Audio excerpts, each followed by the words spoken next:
Hello everyone, it's the first time I've done this in a while, an edited video, my first one of 2021, if you don't count the Weekday Warriors of Wrestling podcast that I've done. But there's a few things I wanted to talk about, mainly non-wrestling related things, but I also wanted to give a few updates on the channel. Things I definitely plan on doing, future live streams that I have, that I'm currently working on. And I wanted to provide those updates to you guys before I go on my vacation tomorrow. I'm going to Disney World. Should be fun. Should be a lot of fun. And this drink is non-alcoholic, I promise. I got to be a good boy. I've got to be up early in the morning. But a bunch of things I wanted to talk about. First of all, Weekday Warriors of Wrestling. Eric and I have not done an episode in a while. That's for two reasons. One, we're both super busy and have been busy the last month. And two, wrestling has been so goddamn boring lately that it's really hard to find material to really talk about. So, but we are going to start filming the show, or recording the show again after I get back from my vacation. I have talked to Eric, and we are going to get back to doing that. It's just that we've been, our lives have both been super hectic lately, so it's been hard to kind of set time aside to actually just sit down and record an episode. And it's also hard to find the motivation for it because wrestling has been so boring lately. And the main reason that this video that I'm doing right now is not going to be super wrestling centered, despite me wearing a Bullet Club t-shirt, is that I just haven't kept up with it that much in the last month. Not since the last AEW pay-per-view, mainly because my life's been so hectic and I haven't had time, but also, I mean, WWE, it is what it is at this point, and I'm going to reference WWE again later in this video, but WWE, I haven't watched it all year, and I don't feel like I'm missing anything. I feel like Roman Reigns and Bobby Lashley as champions are kind of like the type of thing that I would enjoy. Monster heel champions that are have long reigns and are dominant. So I kind of like what I'm seeing out of those two in the clips that I've watched. The problem is that the way WWE formats everything, the show, the last few times I've watched the show, I can't find the energy to get into it. And again, it's all the same problems that have been there for years. Promos are awful. The layout of the show is terrible. The shows are too goddamn long. There are too many shows to the point where investing time in WWE is such an ask that I can't find the ability to do it. It's like, look, I can't sit there and watch Raw every week. I can't watch SmackDown every week. I can't even watch NXT. They've basically killed any and all appeal that NXT had. Not saying they don't have talented guys now. Not saying those guys aren't working hard. The problem is that in an attempt to compete with AEW, they basically destroyed everything that made NXT special in the process. And that slower pace, don't break yourselves every single episode, and then you slowly build to those takeover specials, and then you knock my socks off. Well, by going head to head with AEW, they basically threw that out the window, and every week had to become like a free pay-per-view, and in doing so, they basically made NXT no longer special. I still haven't watched the last TakeOver special in your house. I just, A, haven't had the time, and B, haven't had the interest in it. And and I'm kind of at with WWE where I was with WCW in like 99 and 2000, where I'm kind of done. And I just can't find myself. I just can't find the energy within myself to commit to watching any WWE, even if there are things that are going on there that might interest me. Again, I haven't watched Hell in a Cell either. I was shocked that Hell in a Cell it even came this early in the year. I was like, man, that's something for sure. But again, it's just I walked away from WWE and I'm having a hard time of finding the will to dive back into it, and that was the case before the previous month, where wrestling just hasn't been that interesting. I haven't kept up with New Japan the way I would want to. I want to get back into New Japan. Maybe after my vacation I can start doing that. But AEW has been the disappointing one in the last month. They had that really good pay-per-view that most people really liked, I really liked, and was like, okay, that was a really good show. And they followed it up on TV, and I don't know if this is just because they've been preempted by the NBA playoffs, but it feels like they've done absolutely nothing since the pay-per-view, or at least close to nothing since the pay-per-view, where it feels like they've been on an extended vacation. They haven't really set up anything new or exciting. They haven't really taken their stories in any kind of interesting direction. I feel like I'm almost watching the same show every week, and it doesn't help that it feels like the previous pay-per-view, Double or Nothing, didn't really resolve everything, and I don't expect every storyline to end and then restart at every pay-per-view. Certainly there's room for a next chapter of the story in a lot of cases and everything, but, looking at Double or Nothing, I felt like, okay, Pinnacle versus Inner Circle, that should be done. We did the War Games, we've done Stadium Stampede, that should be done. And now, in the weeks since, they've done Wardlow versus Hager in an MMA match. They're building up FTR versus Proud and Powerful. They're doing Sammy versus MJF this week on Dynamite. And I'm just sitting there like, shouldn't these matches have all happened before you did War Games and Stadium Stampede? Because now it just feels like we're going backwards. Yeah, not knocking any of those guys, and those are matches I would have been interested in seeing before seeing a War Games match and a giant Stadium Stampede wild brawl. But at this point, I feel like we're done. I feel like it's over and we need to move on. And the other storyline is the Darby Allin versus Scorpio Sky and Ethan Page thing. It's like, look, Sting and Darby Allin went over. I feel like that should be done. It's still going. I'm not sure why. And they've kind of retroactively hurt that pay-per-view because it feels like almost nothing was accomplished. Cody is still feuding with QT Marshall's group. That's still going. It just felt like nothing got resolved at the pay-per-view, and that's that. I guess it just is what it is. But AEW, it's been really boring the last few weeks, and it's just.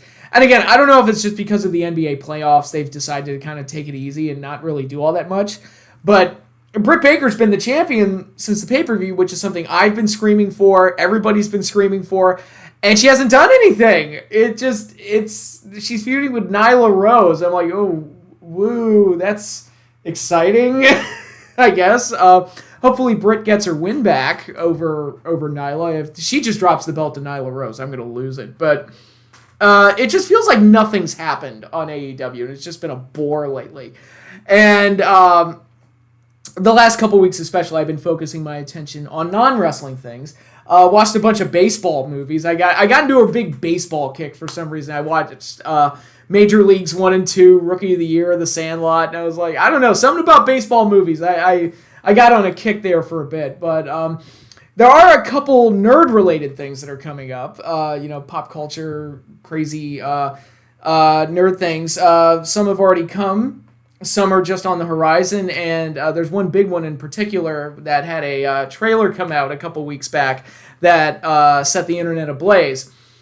I think I'll start with the MCU because I want to talk about the MCU for a little bit. Now, this is something I've kind of been feeling for a long time now, pretty much since Endgame. And the work, and I can't understate it enough, like what the MCU was able to do. And I didn't love every single movie that they did, but generally, when you watch an MCU movie, you kind of know what you're going to get. You kind of there to have fun, and maybe at somewhere down the line, they kind of felt like they became factory assembled. But even then, I'd be hard pressed to point out any of the MCU films as being truly terrible. If in the long history of comic books, superhero related films, I'd have a hard time calling any of the MCU films truly terrible. And they've had plenty of very good and great ones as well. So consistency has been the name of the game with the MCU. And all of it was done in service to build up to Infinity War and Endgame. And in many respects, they delivered on that. And Endgame ended up becoming the top grossing film of all time for a reason. And it's great. 11 years they put into that. I think it was like 11 years or something. A long time went into setting all that up. And again, I didn't love every movie. Wasn't a huge fan of Captain Marvel. Wasn't a huge fan of the Ant-Man movies. Wasn't a huge fan of Thor 2. But generally, the MCU has been pretty consistent with its quality. But once you've done Endgame, one has to start asking, okay, what do you do now? And I think a lot of people, myself included, have kind of been waiting for, like, what's the next big thing that they're going to build to after Thanos? Because once you've done Thanos, it's like, all right, now what? And, you know, they've gotten the Fantastic Four, and they've got X-Men back, which excites a lot of people, and I guess I understand why, because now these characters are going to be interacting in the Marvel Universe proper. My problem is I've seen 8 billion X-Men movies, so I just don't, I have a hard time, getting excited about them being used at all. I've seen so many X-Men movies, I'm kind of tapped out on that. And the Fantastic Four, when the best Fantastic Four movie is the Roger Corman movie that nobody saw, it's kind of a sad state of affairs for the first family of Marvel, but...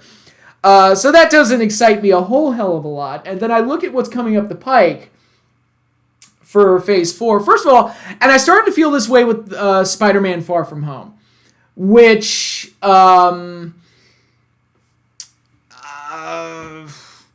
bad, and Mysterio was kind of cool, and it had some funny moments and everything, but again, it kind of had like a been there, done that feel to it, where I'm kind of like, I feel like, and Spider-Man's another one. There's been so many Spider-Man movies and so many reboots. I'm more excited for Into the Spider-Verse 2 more than anything that they do with MCU Spider-Man. But that's not, again, it's not a knock on Tom Holland. I think he's done a really good job with it. It's just that there's this kind of like, what's the point now? We've kind of had the grand finale, and I don't know what they're building to. And then looking at what's coming up, we had the much delayed Black Widow film, which is finally coming out next week, I believe, which I feel is too little too late. Unfortunately, I would have loved to have seen a Black Widow movie before Endgame. When you, spoilers for the two of you who haven't seen Endgame, I would have loved to have seen a Black Widow movie before they killed her off. But be that as it may, we're kind of stuck with this Black Widow movie now. It might be good, but I have no interest in seeing it because the character's already dead. So it's hard for me to get that excited over it. You've got Shang-Chi and the Legend of the Ten Rings, which is probably going to be their attempt to kind of undo the undoing of the Mandarin that they did in Iron Man 3. We've got the Eternals, which I swear to God, you could not pay me to give a shit about the Eternals. We've got another Spider-Man movie. Got another Thor movie. That's going to be the one where Natalie Portman gets the hammer, I guess. Doctor Strange in the Multiverse of Madness, which WandaVision, which was largely used to set up. We've got Black Panther 2, Wakanda Forever, which, what are they going to do there with Chadwick Boseman no longer involved, unfortunately. You've got the Marvels, yet another goddamn Ant-Man and the Wasp movie. I don't care. I got Blade coming up. That could be pretty cool. I like Blade. Can we get Wesley Snipes back? I know Wesley Snipes is an asshole, but can we get him back? That'd be kind of neat. But anyway, we've got Guardians of the Galaxy 3, which I'd probably be interested in checking that out. But, looking at all of those, there's not a whole lot there that's really grabbing me. And then you look, you got all these movies coming up, and this takes them through 2023, based on what I'm looking at here. And then they've got all the TV shows on Disney+. They had WandaVision, which I watched and reviewed on this channel. Falcon and the Winter Soldier, which I watched the pilot episode and just didn't get back to because I got busy.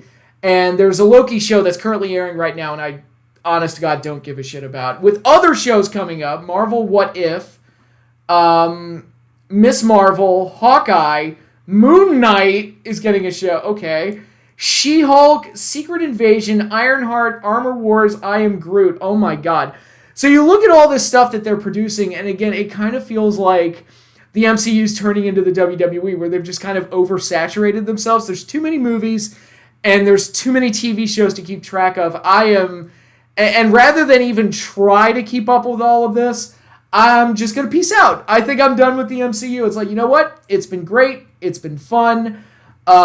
Everything built well to Endgame. I think Endgame was a satisfying conclusion. I'm kind of ready to walk away now. It's just too much for me. It's too much for me. And I think the thing that was kind of the final straw for me was WandaVision, which wasn't bad. I want to make that clear. It wasn't bad, and I thought the actors did a very, very good job. My biggest issue with that show was I loved the TV Nick at Night, that type of stuff. I loved all of that stuff, and I thought, again, the actors did a superb job making all of that work. And they really did their homework as far as capturing the feel of those old TV shows. And Elizabeth Olsen hit it out of the park, I thought. I thought she did a terrific job. The problem is that the needs of the MCU came into play. It's like, we've got to set up Doctor Strange 2. We've got to set up the Marvels. We've got to connect it to everything else that's happened or will happen. And they got too bogged down in trying to connect to everything that it kind of took away what I thought was cool about the show, is in that it was this kind of unique, weird, Twilight Zone-esque standalone. That could have worked as a standalone, and I don't think you would have lost anything if you just cut out all those MCU, old guard standbys that they always fall back on.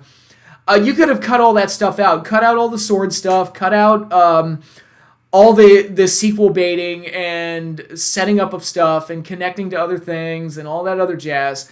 And I think the show would have been terrific, but because they felt the need to add all of that stuff, it took away from something that I thought was really kind of cool and special and unique. And they kind of, not completely ruined it for me, but they kind of was like, I think in watching that, it kind of showed me it's like everything they do is going to be this from now on, where it's like, which is back when it first came out, that was one of the criticisms of Iron Man 2, was that it was focused so much on setting up things for the future that it sacrificed the present, and Iron Man 2 didn't work as well as a standalone because it was so focused on setting up other things for the future. There's a way to do that. There's a way to kind of keep things going. I think WandaVision could have done it easily. You just do the post-credit and you're fine. There's your setup for Doctor Strange. You didn't have to do all this other elaborate shit. But yeah, I think I'm tapping out. I think I'm done with the MCU. And you know what? I'm okay with that. I put 11 years in, ton of movies. I think we're good. I think I'm good. I think I can walk away. And again, I'm not saying this like as an angry, bitter fan that's trying to make a point or anything. I'm just saying it's like the MCU has officially reached a point where it's too much content for me to invest in, and I already got a finale with Endgame, so I feel like it's okay to walk away. It's okay. And I'm assuming most people are going to go see Black Widow. Have fun, enjoy. I'm more excited for the Candyman reboot, to be perfectly honest. And that's only because Tony Todd is coming back to play the role. That was a movie I wanted to see last year and got pushed back, so I can't wait to actually sit down and watch that film. My big event film, I guess you could call it event film of the year, was Godzilla vs. Kong. I got it. I actually just picked up the Blu-ray today, so I've got it. I feel like I'm set. I feel like I'm good. I'm happy.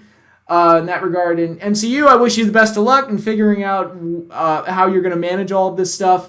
I know I compared them to WWE, but really it's only more in the oversaturation aspect that they're like WWE. I feel like as far as planning stuff out, Marvel does a much better job than WWE does. But in any case, I think I'm going to walk away from the MCU. And I think Endgame is a perfect point to just stop and just, that's the end, and it's over, and I can go on my merry way and be fine. So, I will not be watching Black Widow, and I will not be watching Shang-Chi and the Legend of the Ten Rings. God, that's a mouthful. And no way in holy fuck am I going to watch the Eternals. You couldn't pay me to watch the Eternals. Honestly, later in the year, I heard that Dune got pushed back because they wanted to avoid competition with the Eternals, Venom, and the new Bond movie, and I'm like, I'm more interested in Dune than any of those movies. And I'm not the biggest Dune fan in the world, but it's like, I want to see what they do with a Dune remake. Let's see. Because the first movie is kind of batshit crazy. Maybe this movie will be closer to what the book is. So let's see. I don't know. I'm more curious about that one than I am those other movies I just listed. But the other ones are attached to a popular brand, and IPs are the name of the game in today's world, most unfortunately. But that's enough talk about the MCU. There are two things, both of them on Netflix. One is coming later this month, and I'm going to spend the end of the video really talking about that. And the other thing, something that finally dropped on Netflix on Friday. It had been airing in Japan starting in April, I believe, and it's finally come to Netflix. Okay, and it is Godzilla Singular Point, the latest animated series starring Godzilla, King of the Monsters. And I've talked about this before. I talked about it with the anime trilogy, and I have reviewed other animated Godzillas in the past. If you followed this channel, you probably remember Kaiju Corner, where I dedicated an entire video to reviewing Godzilla television series, including the Hanna-Barbera series, the animated series based off the TriStar film, and a few other things like that. So this is the latest animated Godzilla series, and the trailer really knocked my socks off. I was like, ooh, this looks really good, and it looks closer to what I wanted, because the anime trilogy of films that they did, I never got on board with the visual style of it. And unfortunately, while it had great ideas, it didn't live up to those great ideas. So it's kind of ended up being a disappointment for me and a lot of other fans. So I think we were all hoping that Singular Point would be closer to the mark and what we would want out of an animated Godzilla. And I'm here to say that it is better than the anime trilogy, but still has its problems, and those problems were easily avoidable. So I'm going to say I had fun with it. It comes through in really, really big moments, but there is a lot of BS thrown in there that could have easily been taken out. I think this is another example of them stretching to get to 13 episodes, because 13 is kind of the magic number, and has been in the history of television. But I've said this about the Marvel Netflix shows like Daredevil and Jessica Jones. Well, Daredevil was the only one that really did it well, but Jessica Jones, The Punisher, Luke Cage, and God damn, what was the other one? Iron Fist. Why did I blank there? But Iron Fist, those shows suffered from, they have to get to 13 episodes, and in doing so, they were overly long messes, and would have been much better if you just cut out a few episodes. I actually like The Defenders, mainly because it's like, well, it was just 8 episodes, and it moved at a nice fast pace. It was kind of cool. I liked it. But anyway, Godzilla Singular Point is another example of a show that probably had 8 episodes worth of material stretched out for 13. And the filler material is largely scientific technobabble used to explain what is going on while the characters try to unravel the mystery of what exactly is going on. Because ultimately what it comes down to, it's two groups of characters led by, you get, I want to make sure I get the pronunciation right, May Camino, who's off investigating the source of the monsters, why they're appearing, and trying to understand how that this is happening so that they can ultimately be stopped. And you get I guess you would call them Team Jet Jaguar, the Otaki group led by Yun Arikawa. And you get these two groups that are ultimately trying to figure out how to deal with the monsters, how to stop the monsters, and where they're coming from, and why everything is happening. And that's all well and good, and actually the overall show kind of feels like it borrows a lot from Shin Godzilla, where ultimately Shin Godzilla is about a country trying to stop a giant monster from destroying them, and demonstrating how government bureaucracy is useless. As Ron Swanson says, government is inefficient and should be dissolved. That is basically the mission statement of Shin Godzilla. And it takes smart individuals working together with creative freedom to ultimately stop the beast. And that's, Shin Godzilla is one of the best probably the best Godzilla movie since the turn of the century, mainly because it sticks to the basics and finds a unique way to present the issues of Godzilla while having biting political satire thrown in there for good measure. So, and this show kind of follows that same format, where it's more about the people trying to figure out how to stop the monster than it is about the monsters themselves. And I'm okay with that. I think that that's fine. And supposedly, now I am no expert in quantum physics or mathematics. I am nowhere near a genius when it comes to that stuff. I've been told that a lot of the scientific technobabble in this show does come from a place of realism. Like, it's grounded in actual real mathematics and scientific theories and all of that stuff. And I'm like, all right, that's all well and good. And I expect a little technobabble in Godzilla. And hey, if it's actually accurate and based in realism, more power to you. There's a first time for everything, right? Because most of the science in Godzilla movies is complete and utter nonsense. I mean, that began with the oxygen destroyer, which makes absolutely no sense, because if you destroy the oxygen in water, there's nothing but hydrogen. So how the hell does that work? But science is not supposed to be perfect perfectly represented in these movies. The whole concept of Godzilla is scientifically impossible, but I digress. I'm okay with a little technobabble in Godzilla. In fact, I expected. The problem is there's so much of it in this, and there's so many factors in play here that, you know, there's the red dust, which is the thing that the monsters generate and they use to kind of create an atmosphere that they can survive with. And there's a source for that. There are the archetypes. There's the singular point itself, which is like the origin point of the monsters and the red dust and all this other stuff. And there's talks of like time travel and like the future sending messages into the past and vice versa. There's there's a song, like this lullaby that keeps playing that's like the key to understanding the monster's origins and how to stop them. There's the key weapon to defeating the monsters is the orthogonal diagonalizer, which is a giant reference to the oxygen destroyer. But again, it's just thing on top of thing on top of thing on top of thing that they keep having to go on and on and on and on to try and explain. And you know, that's good in small doses, but after a while, it just kind of like I could follow it, but I could see people watching this and going, what? And I'll be honest, I watched the show both in dubbed English, and I watched it in its original Japanese language with English subtitles.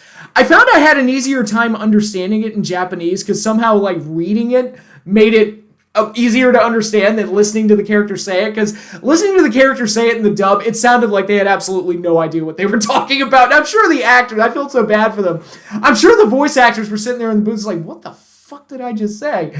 What is going on here? And you know, and in addition to all of that, there are so many characters in this. There's there's corporate and government conspiracies. There's two AI characters that are used as kind of assistants to help out their respective humans that they're helping. You've got May, who's paired up with Pelops 2, I hope I'm pronouncing that right, who's kind of this the cutesy AI that can take over a robot and be a little robot buddy, or it works as like an app on a phone and can do antivirus stuff, and it's kind of meant to be the cutesy thing that's kind of the sidekick. And you've got Young with the Otaki group, and ultimately becomes the personality for Jet Jaguar.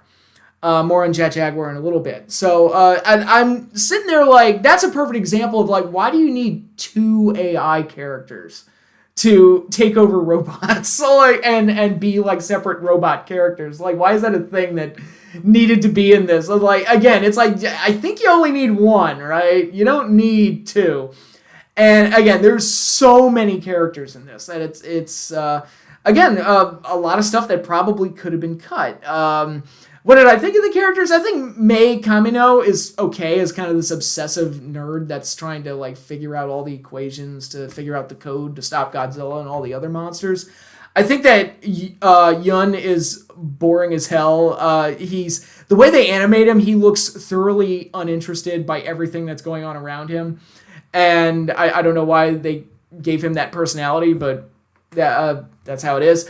The two AI characters were okay, and they actually worked in a nice reference to Nigel from the TriStar Godzilla animated series, which I popped for that. I was like, oh my god, that looks like Nigel, which I'm sure was done on purpose. It looked too close to have been an accident. So it was a nice little reference to the superior animated Godzilla. I cannot believe I live in a world where the best animated Godzilla is the one based on the TriStar film that we all hate. But be that as it may. If I had to pick a favorite human character, I would go with Goro Otaki, who's kind of the mad inventor that created Jet Jaguar, and he's leader of the Otaki group. And he's just this grouchy, crotchety old man that just wants to stop the monsters using his robot and doing everything he can to just be the hero. It's like he's a plucky, underdog, fun, crotchety character. It's kind of like he's got a little bit of that Mickey Goldmill appeal from the Rocky movie. He's got a little bit of that, but he's also kind of got a mad scientist thing going. He's also very proactive in trying to stop the monsters. And before Jet Jaguar gains a personality through the AI, he's the one piloting Jet Jaguar. So it's fun to watch this old man just pilot a robot, just get in there and start punching Rodan or Anguirus and other things. So I thought he was a lot of fun. I wish the show was about him instead. But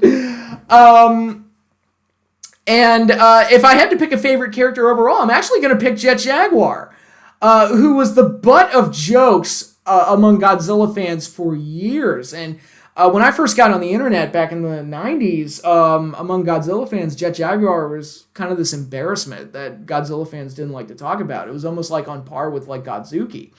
But unlike Godzuki, Jet Jaguar was harder to hide because he was in one of the movies. He was basically the star of Godzilla vs. Megalon. But I always had kind of a, like, he's stupid in that movie, and like the whole concept behind Jet Jaguar is stupid, but he fits into that nice, fun cheese category that's, part of Godzilla's history, and really he's the main reason to check out Godzilla vs. Megalon, which is an otherwise terrible movie, but it's like, he makes it like kind of fun and goofy, so at least it's like, at least for a movie as bad as it is, at least there's a fun, goofy robot running around fighting with Godzilla, so that's fun. But here, Jet Jaguar is basically the star of the show. It's not Godzilla, and I'll talk about Godzilla in a little bit, but basically this whole show is Jet Jaguar's journey to becoming the hero that ultimately stops Godzilla at the end. Starts with as a weapon of Goro Otaki to fight off the Rodans, which are the first monsters to appear. Then it sustains damage, gets some upgrades, combines with the Nigel robot at one point, which was a neat little thing. Fights Anguirus and defeats him. Then it fights all the Kumongas, and it has the AI downloaded into it and gains sentience, and then it gets more and more power, gets its own weapon, which it calls the Spear of Anguirus, because it's made out of one of Anguirus' spikes, which is awesome. And ultimately, it's about Jet Jaguar becoming the hero that saves the day. And it's like, you know what? As a Jet Jaguar story, I kind of dig it. I'm kind of liking this weird little robot, and who was, again, like a humiliation for Godzilla fans for years, and now is basically the star of this anime, and is pretty goddamn likable. It's like, good for you, Jet Jaguar, you got your redemption, and now he's like legitimately like the heart and soul of this cartoon. And I guess that leads me into the monsters, who are exceptionally well executed here, even though the scenes with the monsters, some of them are cut short, and some of them, again, you gotta wait in between long techno-babbly sequences to get to those scenes. But they look fantastic, and part of that is using traditional 2D animation on the humans and using CGI 3D animation on the monsters, which makes them look more alien, which is kind of what they are this time around. They're like trans-dimensional creatures that cross over to the world through the singular point. Again, a bunch of techno-babbly stuff going on here, but like Rodan came off looking really, really good. He's kind of like, I guess, the Servum from the anime trilogy, or like the Raptors from Jurassic Park, where it's this consistent presence that is dangerous, and every time the Rodans show up, everything just kind of goes to shit, and there's always like a swarm of them flying around, and I guess it also kind of compares to like the Gauss from the Gamera movies. I guess it kind of diminishes Rodan in a way, because I prefer there being like one or maybe two Rodans. It kind of takes away from the god aspect. These monsters are also on a much smaller scale than they had been previously, except for Godzilla, who's gigantic. But the smaller scale does allow for some pretty excellent chase sequences and fight sequences too. So I think overall it works. But Rodan came off really well. Anguirus, who's a big sentimental favorite of mine, it was great to see him, and he got to be a bit of a show stealer while he was around. Manda is largely just fodder, but it was cool to see Manda there. Kumonga gets one of the best sequences in the show. Again, it leads to another awesome fight with Jet Jaguar, but one of the main highlights is Jet Jaguar fighting the Kumonga spider creatures, and I'm like, all right, that was pretty neat. And and that leads us into Godzilla, which I made comparisons to Shin Godzilla, and it's very similar here, where it starts off as a water creature, and then evolves into different forms before ultimately reaching a form that is a familiar Godzilla form, called Godzilla Ultima here. But the first form, like all the earlier forms before it reaches its final stage of evolution, all bear resemblance to a previous Toho monster. We saw it in the trailer. We all thought that was Titanosaurus. Turns out it's not. It was actually just Godzilla's first form. And his second form looked a lot like Varan. His third form looked like it borrowed a little bit from Gabara, a little bit from Gorosaurus. And speaking of Gabara, the creature from the trailer that we all thought was Gabara was not. It was a new monster called Salunga, who basically looks like the maximized potential of the Gabara design that did not work through Suitmation back in the 60s, but works exceptionally well in animation. So Salunga was pretty cool when he was around. But anyway, so Godzilla's earlier forms clearly resemble pre-existing Toho monsters, and there are a lot of little nods and Easter eggs and things for fans, and that's always fun. But watching Godzilla evolve, like looking like his previous co-stars, I'm like, that's really weird. That's an interesting choice, but the forms all look cool. And then Godzilla ultimately becomes Godzilla Ultima, which is a very familiar Godzilla, and a lot of apocalyptic imagery. I think the red dust that was used as a major MacGuffin of driving the story, I think that helps with a lot of the imagery. And when Godzilla's around doing stuff, it always leaves an impact. So even though they do cut out, they don't do a whole lot with Godzilla, and ultimately he kind of feels like the final boss for Jet Jaguar, because again, this show feels like it's Jet Jaguar's show. It is very cool whenever Godzilla's around. In fact, a lot of times I kind of notice is that Godzilla would be there at the beginning of an episode, and then he would show up at the end for the cliffhanger. And that's largely where Godzilla's roles were. And I guess as far as building up a final antagonist for Jet Jaguar, it worked to that degree, because everything was building to that final showdown between Jet Jaguar and Godzilla, and it delivered. Again, a lot of the animation and a lot of the fight sequences and a lot of the monster scenes are really, really good, and definitely shows where the anime trilogy was definitely lacking. So if you want monsters, this show has got it. It's just the biggest issue is that there are too many characters and there's way too much scientific jargon being thrown out there. Stuff that I feel could have easily been cut out. There's also kind of story points that are setting up for season 2 of Singular Point, stuff that probably could have been cut out. I don't know. Like, okay, episode 1 ends on an awesome cliffhanger where they unveil a Godzilla skeleton, and Godzilla hadn't been revealed yet at this point. I don't think Godzilla, we got our first glimpse of him until like episode 3, and he's not. And to show how much time they took, 13 episodes. Godzilla's not even fully evolved until the very end of episode 10.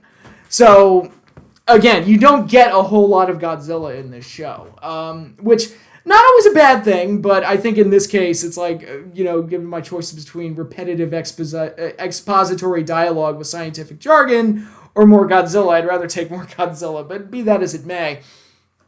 The first episode ends on a cliffhanger that unveils a Godzilla skeleton. And I thought that was going to somehow play into the story where the skeleton would somehow come to life and kind of reform into Godzilla, which was a theory for Shin Godzilla that James Rolfe, the angry video game nerd, had back when Shin Godzilla was released. That was his initial theory on what Shin Godzilla was going to be. It was going to be a Godzilla skeleton, possibly the original 1954 Godzilla that reawakened and then evolved and healed back into a fully formed Godzilla, which that would be an awesome idea. And I thought they were going to do that here. They did not. Turns out the skeleton didn't really factor much at all, except for being revealed as the origin of the lullaby. It was giving off the signals of the lullaby song that plays an important role in discovering the code, to understanding the Singular Point, and ultimately stop the monsters. Again, there's a lot of different factors at play here, but it didn't play a major role into the story until the very last scene, the post-credit of episode 13, where it was revealed that the evil businessmen and the original aged doctor who was thought to be dead, who discovered the Singular Points and the origin of the monsters, they have constructed Mechagodzilla around the bones of that Godzilla skeleton, looking very much like the original 1970s Mechagodzilla, which is my personal favorite Mechagodzilla, so that was neat to see. So it looks like they're planning for a season 2. There were also some teasers for Mothra that went unfulfilled, which leads me to believe that Mothra will be showing up in season 2 if we get a season 2. I would be open to watching a season 2. I think there's definitely room to improve with this. But there's also like a good foundation. And The look of the show is amazing. The monsters are great. And I think if you just trim some of the fat, the show would be awesome. But as it stands now, unfortunately, the 98 TriStar Godzilla, the animated series, is still the best animated Godzilla. I cannot believe I live in that world. And Singular Point, while I enjoyed it, I was kind of left a little disappointed too, because I feel like it made some mistakes that were easily avoidable. And they just got too wrapped up in their scientific expository dialogue, which really dragged the show down for what it could have been. And I think I read the IGN review, and they straight up hated it. And I could see a lot of people turning on it. I think Singular Point is going to split the fan base, not in the Last Jedi way where it's just an eternal bitch fest, but with like people taking political stances over a goddamn Star Wars movie. I don't think it's going to be like that. It's going to be more like they're going to be traditionalists that don't like it, and there's going to be people that are lifelong fans that are craving something a little different that are going to like it because it's different, or they're going to like this technobabbly scientific jargon because that type of stuff appeals to them for whatever reason, and more power to them. I'm going to be the guy that's more in the middle, as I see the definite strengths in the show but also the obvious weaknesses that could have been avoided. So I'm gonna give it a C. I was expecting better. I was hoping for better. Didn't quite get that, but fun was had. I did enjoy it, but I do feel like it could have been better. And finally, let's wrap this up by talking about Masters of the Universe Revelation, the new take on He-Man and the Masters of the Universe that will be airing on Netflix later this month. We got a teaser trailer for it 2 weeks ago, and it looks pretty sweet. I mean, that trailer was pretty awesome. And as I speak, it currently has, I pulled it up, it has 6.7 million views on YouTube in the span of 2 weeks. So clearly people are excited for this. Lifelong He-Man fans like myself thought that this visual style that they went for looked amazing. It's the same animation studio that did Castlevania, which Castlevania, I really enjoyed the first two seasons, seasons 3 and 4. The story kind of got away from them a little bit, but overall the show was good. But one thing that I could definitely say for Castlevania, the show looked amazing, and that is thanks to Powerhouse Animation Studios, who created a great, fantastic look for Castlevania, and for the show Blood of Zeus, which I did review on this channel, which was another show that was like, story could have been better, but overall pretty good. But the animation, man, whew, looks amazing.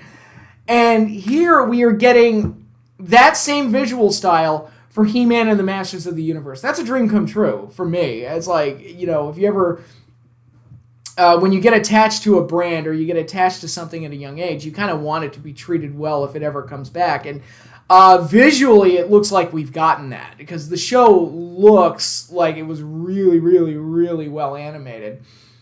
And,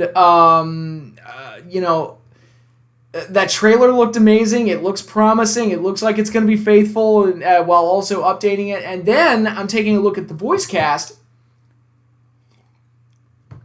We've got Chris Wood as both Prince Adam and He-Man, continuing the tradition of the same voice actor playing both Prince Adam and his alter ego. And I'm not overly familiar with his work. I know he had a role on Supergirl, which I didn't really watch all that much of. But his I Have the Power, which we heard on the trailer, sounded awesome. Got Mark Hamill as Skeletor, whose voice we did hear in the trailer, and sounded good. It doesn't sound like the classic Skeletor, but it's Mark Hamill hamming it up as the bad guy, so I'm sure it'll be good. Get Buffy the Vampire Slayer herself, Sarah Michelle Gellar as Teela. Get Liam Cunningham, Davos Seaworth, my favorite character from Game of Thrones, playing Man-at-Arms. That is if I was casting a Masters of the Universe live-action movie, Liam Cunningham is who I would seek out to play Man-at-Arms. That's how much I really liked him in Game of Thrones. Again, Game of Thrones, it's a dead brand, dead show. They ruined it, they shat on it, but I still like Liam Cunningham in that show. So, speaking of actors I like from Game of Thrones, we've got Lena Headey as Evil Lynn, which is so perfect, I'm mad at myself for not having thought of it. You got Diedrick Bader as both King Randor and Trapjaw. He's an accomplished voice actor, so I mean, I think of him more for the Drew Carey Show and Office Space, but he's done a lot of voiceover work. He was actually Batman on Batman Brave and the Bold, I believe. More of a comical take on Batman. But, I'm sure he can do fine here. This one made me laugh. Alicia Silverstone as Queen Marlena. That's an interesting pick. I mentioned Office Space earlier. Here we go again. Stephen Root as Cringer. Adam, I believe you had my stapler. Griffin Newman as Orko. He had a role in the live-action Tick series that I did not watch, but I'm assuming it's a good pick. We'll see. Wonder Woman, or DCAU's Wonder Woman, Susan Eisenberg is the Sorceress of Castle Grayskull. Perfect. Kevin Michael Richardson as Beastman. Perfect. Kevin Conroy, Batman from the DCAU. We got a little DCAU reunion here. We got Joker, Batman, Wonder Woman. But Kevin Conroy will be playing Merman, which is an interesting choice. Henry Rollins as Triclops. I'm not overly familiar with him. Jason Mewes. Of course, this is because Kevin Smith is the executive producer of the series. But we've got Jay playing Stinkor, which I kind of want to hear what that sounds like. It's like, yo, I'm Stinkor, man. I'm the fucking Mac Daddy of Eternia, yo. I'll fuck Tila, I'll fuck Evelyn, I'll fuck any bitch that moves. I love women. If Stinkor talks like that, the show will absolutely be worth it. This is a nice thing to see. Alan Oppenheimer, who was the original voice of Skeletor, and actually, I got this recently, a few months ago, ordered it online. It's an autograph from the original voice of Skeletor, so that's something that I will treasure always. But Alan Oppenheimer was one of the original voices on the original show. He's most famous for playing Skeletor, but he also played Man-at-Arms and many other characters throughout the show's run. And it's nice to see him here. He will be playing Mossman, which is interesting. Justin Long as Roboto. He still gets work. I'm kind of amazed. Phil Lamar as Hero. Now, that's an interesting one because Phil Lamar is he's the voice of Samurai Jack, which is also a nice little touch there to throw that in. But also, Hero's inclusion is interesting because Hero was the main hero of what was supposed to be a prequel toy line that never got off the ground, the Powers of Grayskull toy line. And Hero was supposed to be the most powerful wizard in the universe and like the original hero that predates He-Man. That toy line never got off the ground, but seeing that name Hero kind of makes me wonder where they're going to go with this and what's going to happen. But if they're going to start working Preternia into this. Or maybe because there was also plans for a sequel series back in the 90s that never got off the ground where it would have been focused on the son of He-Man who would be named Hero. But that series never got off the ground. So Hero is a name that He-Man fans are familiar with, but it has two completely different meanings. So we'll see what role Phil Lamar is going to be playing. And this one got me excited. We've got Tony Todd as Scareglow. Now, I've already put over Tony Todd. I love him as Candyman, and he's great in any kind of horror movie role that he does. He was in the remake of Night of the Living Dead. Great in that. And he was the Candyman. Terrific. He was also the voice of Professor Zoom on the CW's The Flash, and he was probably the best part of that show.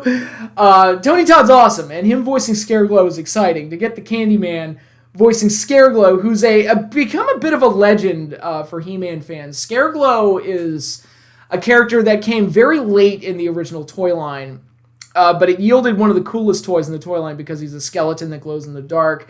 And there's also a lot of mystery that surrounds that character because they labeled him as the evil ghost of Skeletor. And fans didn't really know what that meant. It's like, wait, so is Skeletor dead and that's his ghost? Is he a ghost that's conjured up by Skeletor? How does that work exactly? And an explanation has been provided since, obviously. But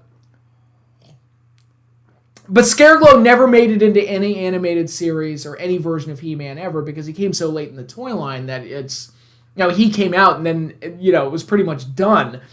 So now we're finally getting Scareglow in an animated He-Man show, and that's pretty cool. I think that's pretty cool. So looking at this voice cast and looking at all the characters that were featured in the trailer, we're getting pretty much all of the characters that I would have wanted to see. The trailer also has Clamp Champ and Fisto And I didn't see Ram Man. I would like to see Ram Man. He's the one character I haven't seen. But generally, like, the cast of characters that they went with, it's like, okay, as far as the heroic warriors go and the evil warriors go, it's pretty much every character I would want to see. That's kind of cool. I mean, obviously, you can't have She-Ra and the Horde and the Snake Men in there because that would be way too much. But as far as, like, keeping the He-Man and Skeletor's factions in there, they got pretty much everybody. And based on what I saw in the trailer, they all look great. The animation looks great.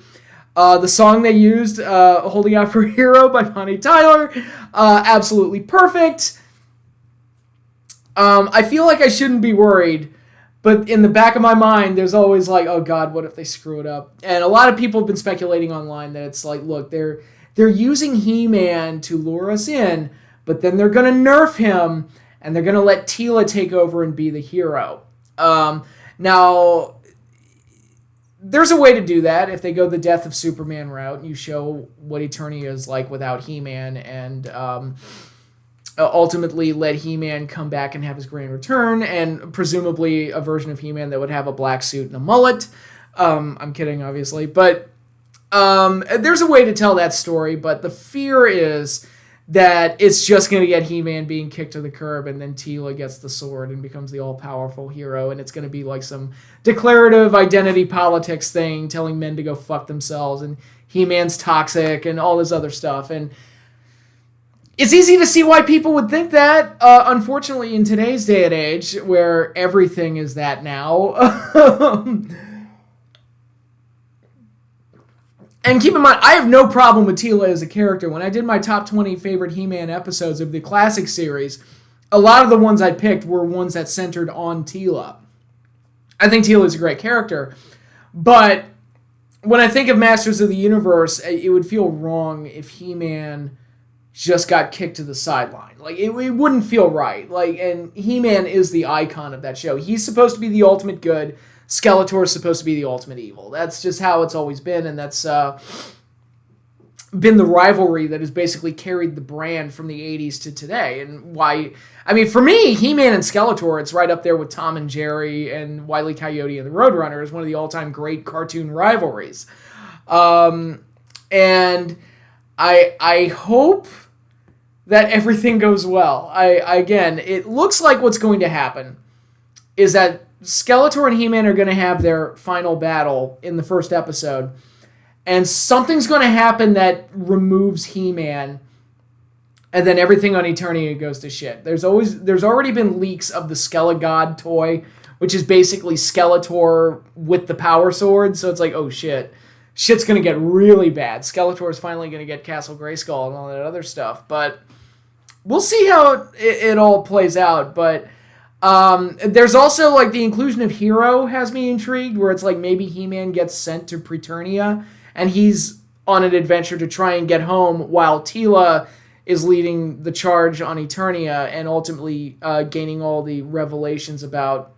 Because the whole idea is, the way it's been explained, is that this is a pseudo-sequel to the Filmation series, and Teela's going to find out all the things that have been hidden from her, like Prince Adam is He-Man, Sorceress is her mom, and those big things which have never been brought to the forefront. So that is exciting and intriguing. Again, there's a lot of potential here for a very good story with great action, great animation, great cast of characters, great voice cast. I just hope to God, like, the writing isn't obnoxious. That's the thing. And that's the only thing I'm worried about, honestly, because everything else looks great. Everything I've seen, the designs of the characters, the animation, the action, it looks fantastic. I will say this, though, if because I already mentioned this trailer has 6.7 views on YouTube already, as I'm recording this, after only 2 weeks. And He-Man is all over the marketing for this thing. If they bait and switch us, and He-Man gets permanently kicked to the curb, and he's no longer the big hero, and it's Teela's time to shine, yo. Which, by the way, if you want to elevate Teela, she should become the Sorceress, because that's the thing that was always built to in the original show, just saying. The comics did it. The DC Comics actually did a really cool thing where she became leader of the Snake Men and the Sorceress of Grayskull. I thought that was pretty neat. I also really liked how the comics handled She-Ra. That was another thing I really enjoyed. But if they bait and switch us in that way just to make some kind of declarative identity politics statement, you are going to disappoint a lot of people because, like I said, He-Man is all over the marketing for this thing. And he is the star of that trailer. So I'm just saying, if you do that, you're setting yourselves up for disappointment and an angry fan base that's going to yell at you because people clearly want to see He-Man. And Masters of the Universe, to me, it's a brand that means a lot to me. I've said that and Star Wars are the two things that I remember liking, but don't remember how I got introduced to them. They've just always been there. I don't remember a point in my life where I did not know what He-Man and the Masters of the Universe was. So I'm a lifelong fan. Kevin Smith is not. I don't care what he says. And look, I don't dislike Kevin. I like Kevin. Love his movie. I love Clerks. I love Clerks 2. I love Mallrats. I love Jay and Silent Bob Strike Back. I'm a Roman Catholic. I love Dogma. I like the man's work up until Clerks 2, and that's kind of where I'm going with this. Kevin has not made anything good since Clerks 2, so that's problem number one. And his name being all over this thing, I'm like, ugh. And some of his good influences there, like casting Jason Mewes as Stinkor, that's great. Casting his daughter as a character, it's like, that's bad, Kevin, because he has to cast his daughter in everything now. But he also went around saying that, like, I was a He-Man fan. I'm like, no, you weren't. It's like, he was like, I'm trying to get, like, the age in my mind here. I believe he would have been, like, 13 when the original show came out. There's no way he was a fan of it. That would be like me, being put in charge of a Yu-Gi-Oh! Reboot and being like, oh, yeah, I grew up a fan of it, even though, it didn't really become popular until I was already in high school and I was watching anything but Yu-Gi-Oh! But sure, I could pull that lie. So no, I don't believe for 1 second that Kevin grew up a fan of He-Man. There's no way. He was a teenager by the time the thing came out. So I doubt he was overly invested in the Filmation show. I would have think he would have moved on to bigger and better things by that point. But from my perspective, like I said, very much like Star Wars, He-Man is a thing that's always been there. And when I look back on my childhood, like, okay, obviously role models in your life. My dad was a huge role model for me, and there were other real people that were role models for me. But in the realm of fictional characters, like my role models at a very, very, very young age, let's say 5 years old, they were Godzilla, because I was a very weird kid, and I want to preface that by saying it was the 70s superhero Godzilla.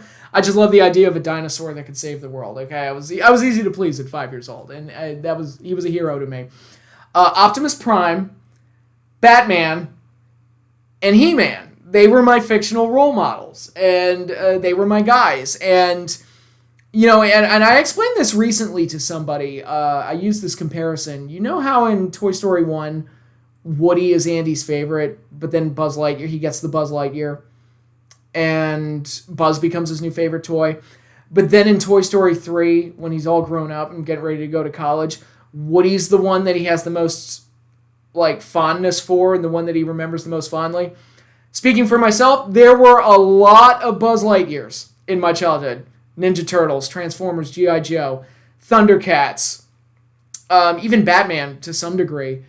Gave me a lot of great memories, and I had a lot of fun with those things, for sure. But Masters is a little different. Like, Masters of the Universe, it's just different because it was there first. And so the appreciation I have for Masters, it hits in a completely different way than a lot of the other things do. And please treat it right. That's all I ask. Just please treat it right. And I think if they do the bait and switch with He-Man because we need to push a woman, and again, getting into the whole politics of the whole thing, it's like, again, He-Man was a very positive role model for me as a child, and I think robbing people of that, or potentially robbing people, and I don't know, how the show is going to be geared, if it's going to be strictly for adults, or if this is something that kids could watch. I would hope that kids could watch it, because I think that, that's how you grow a fan base. I know that Netflix is doing another He-Man show that's going to be strictly for kids. This thing feels like it's probably going to be more for adults, but we'll see. But He-Man, going back to the whole positive role model thing, there are quotes that He-Man said in the original show that kind of stuck with me as a child. Like things like, again, the most powerful man in the universe gets down on his hands and knees and humbles himself and pleads with this spirit to let him pass so he can get the medicine to go save his friend. I don't like fighting, and every time I fight, I hope it's for the last time. Things like that. He-Man is anything but toxic to me. I think it's an admirable, strong male role model. At least he was for me, and I don't think there's any need to really eliminate that. Now, knowing everything that we know about the show so far, and we'll know everything when part 1 drops in a few weeks. I have a very low baseline here. All I ask is that it be less obnoxious than Thundercats Roar. Looks like it did that. Thundercats Roar might be the worst reboot I've ever seen. So, again, I'm not putting too high a bar on them. If you can be better than Thundercats Roar, good on you. I want it to have a better visual style than the new She-Ra. I did not watch the new She-Ra, mainly because the people that did get attached to the new She-Ra were the type of people that I want nothing to do with. Obnoxious Tumblr, Twitter people, like that obnoxious mob that I can't stand. And it's like, I want nothing to do with these people, so I just didn't even bother with the new She-Ra. But in addition to the horrible fan base that I want nothing to do with, it also had a visual style that just looked completely unappealing to me, and I'm like, that doesn't look cool at all. Like, not at all. Like, the original She-Ra, the character designs look great. Why can't they look like that, I don't know. I like my things to look cool. Maybe I'm nuts. But it looks like it's succeeded in that. The trailer looked amazing. The animation looks amazing. So, all right, you've done that. And all I ask is that you not be completely boring like the new Transformers. That's also on Netflix, War for Cybertron, which Season 3 is going to work Beast Wars into it, because sure, why not? But that show is so... And that's not because of any, political thing or any kind of, a major, disagreement fundamentally with how the characters are presented or anything like that. The show is just really, really flipping boring. And I think they went for a Game of Thrones style thing where large pockets of the show are spent with the characters just talking to each other and disagreeing with each other. But it's so boring. It's like, look, guys, I just want to watch robots blow each other up. Why is this so hard? And the show is just it's such a drab.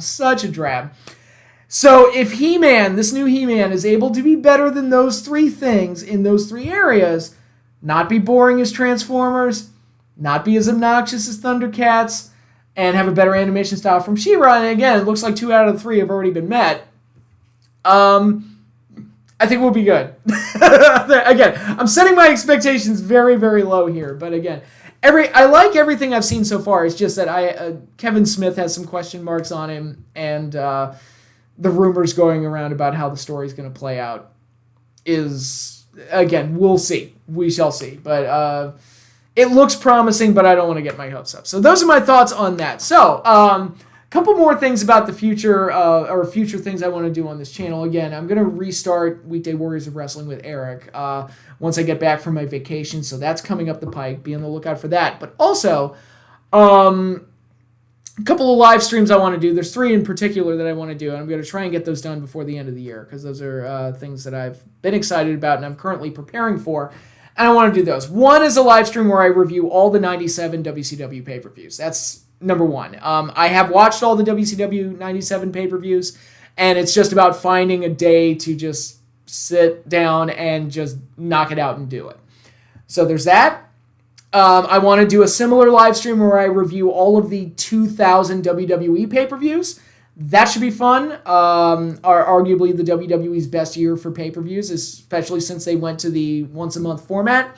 That should be a thing. And in the realm of non-wrestling things, I kind of got the itch to do something with Batman the Animated Series. I've been revisiting that show. It's a show that I revisit every few years. It's one of my favorite shows of all time. And I haven't talked a whole hell of a lot about it, and I want to do something for Batman the Animated Series. I don't know what yet, but it's going to be some kind of a live stream dedicated to that in some way, shape, or form. So I'll think of something to do.